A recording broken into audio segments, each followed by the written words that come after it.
നമസ്കാരം. തൊടിയിലെ ചെടിയിലേക്ക് എല്ലാ പ്രേക്ഷകർക്കും സ്വാഗതം. ഇന്ന് നമ്മൾ പരിചയപ്പെടുന്നത് ഈറമ്പനയാണ്. ആനപ്പന, ചൂണ്ടപ്പന, കാളിപ്പന എന്നെല്ലാമാണ് ഇതിൻ്റെ മറ്റു പേരുകൾ.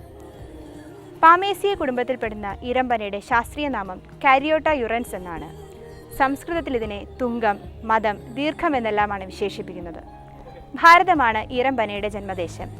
ഇന്ത്യ, സിലോൺ എന്നിവിടങ്ങളിൽ ധാരാളമായി കണ്ടുവരുന്ന പനവർഗത്തിൽപ്പെട്ട ഒരൊറ്റത്തടി വൃക്ഷമാണിത്. ഇന്ത്യയിൽ അസം, തെക്കൻ സംസ്ഥാനങ്ങൾ എന്നിവിടങ്ങളിലെ ഉഷ്ണമേഖലാ നിത്യഹരിത വനങ്ങളിൽ സമുദ്രനിരപ്പിൽ നിന്നും 4000 അടി ഉയരം വരെയുള്ള പ്രദേശങ്ങളിലാണ് ഇത് കൂടുതലായും കാണുന്നത്. കേരളത്തിലെ നാട്ടിൻപുറങ്ങളിൽ ഇത് സർവ്വസാധാരണമായി കണ്ടുവരുന്നു. ഇതുവരെയും ഇതിൻ്റെ കൃഷി ആവശ്യമായി വരാത്തവണ്ണം പ്രകൃതിപരമായി തന്നെ ഈറമ്പന ഇവിടെ ലഭിക്കുന്നുണ്ട്. മറ്റു പനവർഗ്ഗങ്ങളിൽ നിന്നും വ്യത്യസ്തമാണ് ഇതിൻ്റെ ഘടന. ഏകദേശം 60 അടിയോളം ഉയരത്തിൽ വരുന്ന ഉരുണ്ട കാണ്ഡത്തിന് ചുവട് ഭാഗത്ത് 3 അടിയോളം വ്യാസമുണ്ടാകും. മുകളിലോട്ട് പോകുന്തോറും അത് ഒരടിയായി കുറയുന്നു. ഇതിൻ്റെ പത്രങ്ങൾ കാണ്ഡശീർഷത്തിൽ കേന്ദ്രീകൃതമല്ല. കാണ്ഡത്തിൽ ഇരുവശത്തുമായി കയറി കയറി ചുറ്റിയാണ് ഉണ്ടാകുന്നത്. ഏകദേശം 22 അടിയോളം നീളം വരുന്ന പനമ്പട്ടയുടെ 2 ഭാഗത്തുമായി ഇലകൾ ക്രമീകരിച്ചിരിക്കുന്നു. ഏകദേശം 12 അടിയോളം നീളം വരുന്ന ഇലകൾക്ക് കടും പച്ച നിറമാണ്. ഇതിൻ്റെ മുകൾ ഭാഗം ചാലുള്ളതും താഴ്ഭാഗം പരന്നതുമാണ്. അഗ്രഭാഗത്ത് മുള്ളുള്ളതുപോലെ കാണപ്പെടുന്നു. ഈറമ്പനയ്ക്ക് പ്രത്യേകമായിട്ടുള്ളൊരു പൂക്കാലമില്ല. ഏകദേശം 10 വയസ്സ് പ്രായമാകുമ്പോഴേക്കും പനയുടെ നെറുകയിലെ പത്രകക്ഷത്തിൽ ഒരു ചെറിയ പൂക്കുല വിരിയുന്നു. കാലക്രമേണ പിന്നീട് എതിർദിശയിൽ താഴ്ഭാഗത്താണ് പൂക്കുലകൾ വിരിയുന്നത്. ഇതിന് ആനക്കൊമ്പിനേക്കാൾ വണ്ണവും വലിപ്പവും ഉണ്ടായിരിക്കും. ഈ കൊതുമ്പ് ചർമ്മിള പോളകൾ കൊണ്ട് പൊതിഞ്ഞാണ് കാണപ്പെടുന്നത്. പൂക്കുല പൊട്ടിക്കഴിഞ്ഞതിന് ശേഷം ഈ കൊതുമ്പിൽ നിന്നും ധാരാളം കതിരുകൾ താഴോട്ട് തൂങ്ങിക്കിടക്കുന്നു. ഇതിനെയാണ് കവികൾ പനങ്കുല പോലുള്ള മുടി എന്ന് പറയാറുള്ളത്. ആൺ പെൺ പൂക്കൾ ഒരേ കതിരിൽ തന്നെയാണ് കാണപ്പെടുന്നത്. ഇതിൻ്റെ ഉരുണ്ട ഫലം പച്ചയായിരിക്കുമ്പോൾ പച്ച നിറത്തിലും പിന്നീട് പഴുക്കുമ്പോൾ ചുവപ്പ് നിറത്തിലും നല്ല പാകമായാൽ കറുത്ത തിളക്കമുള്ളതായും കാണപ്പെടുന്നുണ്ട്. ഇതിനുള്ളിൽ 1-2 വിത്തുകൾ ഉണ്ടാവും. ഇത് കുറുക്കൻ, മരപ്പട്ടി, കുയിൽ എന്നിവയുടെ ഇഷ്ടഭോജനമാണ്. പൂക്കുല കൊതുമ്പ് പൊട്ടി തുറക്കുന്നതിന് മുമ്പ് വേണ്ട വിധം പാകപ്പെടുത്തി ചെത്തിയാണ് കള്ളെടുക്കുന്നത്. ഇളം കള്ളിന് മധുരരസമാണ്. ഇതിൽ നിന്നാണ് പാനിയും പനഞ്ചക്കരയും നിർമ്മിക്കുന്നത്. പുളിപ്പിച്ച കള്ളിൽ നിന്നുമാണ് റാക്ക് ഉണ്ടാക്കുന്നത്. ഇതിൻ്റെ കുരുവും മാവും കള്ളുമാണ് ഔഷധയോഗ്യമായിട്ടുള്ള ഭാഗങ്ങൾ. പാകമായ പനയുടെ ചോറിൽ നിന്നെടുക്കുന്ന പൊടി ഭക്ഷ്യയോഗ്യമാണ്.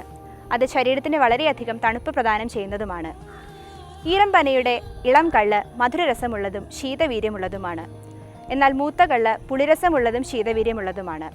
ഇതിൻ്റെ പഴത്തിനും മധുരരസവും ശീതവീര്യവുമാണ്. പിത്തരോഗങ്ങളെ ധാരാളമായി ശമിപ്പിക്കുന്ന ഈറമ്പനയ്ക്ക് മലശോധനയുണ്ടാക്കാനുള്ള കഴിവുണ്ട്. മൂത്രാശയ രോഗങ്ങളിലും ഇത് ധാരാളമായി ഉപയോഗിച്ചു വരുന്നു.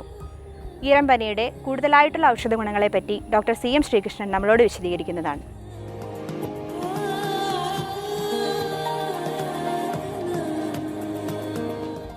ഈ ഈറമ്പന അല്ലെങ്കിൽ ആനപ്പന എന്ന് പറയും.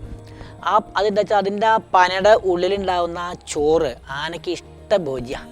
അപ്പോൾ അതുപോലെ നല്ല മധുരമാണ്, നല്ല ന്യൂട്രീഷ്യമാണ്. ഇതിൽ നിന്നാണ് ശർക്കര ഉണ്ടാക്കി. ഈ ശർക്കര ഇതിൽ നിന്നുണ്ടാക്കുന്ന ശർക്കര ആയുർവേദത്തിൽ ഏറ്റവും അധികം ഉപയോഗിക്കുന്നത്. ഇത് ഉപയോഗിക്കാൻ പറഞ്ഞിട്ടുണ്ട്. അതിൽ നിന്നുണ്ടാക്കുന്ന ശർക്കര കുറേശ്ശെ കഴിച്ചാൽ ഈ മൂത്രവിരേചനം, മൂത്രം ഒഴിഞ്ഞു പോകും. മൂത്രം തടസ്സമെങ്കിൽ അതൊക്കെ ഒഴിഞ്ഞു പോകും. അതുപോലെ തന്നെ ഇതിന് ഈ ശരീരത്തിന് ബലം കൊടുക്കാവുന്ന ഒരു കണ്ടീഷനാണ്. ഇത് ശീതവീര്യമാണ്. അതുകൊണ്ട് തന്നെ ഈ ചൂട് കാലത്ത് ഇതിൻ്റെ ഈ ചോറെടുത്തിട്ട് കുറേശ്ശെ പാലിൽ കലക്കി കൊടുത്തു കഴിഞ്ഞാൽ ശരീരം പെട്ടെന്ന് തണുക്കും. അതുപോലെ ശരീരത്തിൽ ചൂട് പൊങ്ങുന്ന കണ്ടീഷനിൽ ഇതിൻ്റെ ചോറെടുത്ത് അരച്ച് തേച്ച് കഴിഞ്ഞാൽ അത് പെട്ടെന്ന് നിൽക്കും. പിന്നെ ഈ ഈറമ്പനയുടെ കൂമ്പിൽ നിന്ന് എടുക്കുന്ന ഒരു സ്വരസമുണ്ട്. സാധാരണ കള്ളെന്നൊക്കെ പറയും ചില ആൾക്കാർ, പക്ഷേ ആയുർവേദം അതിനെ സ്വരസം എന്നാണ് പറയുക.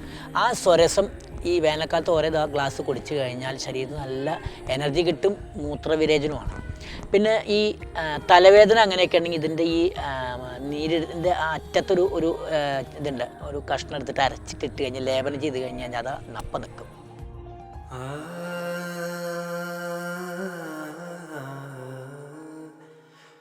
Ah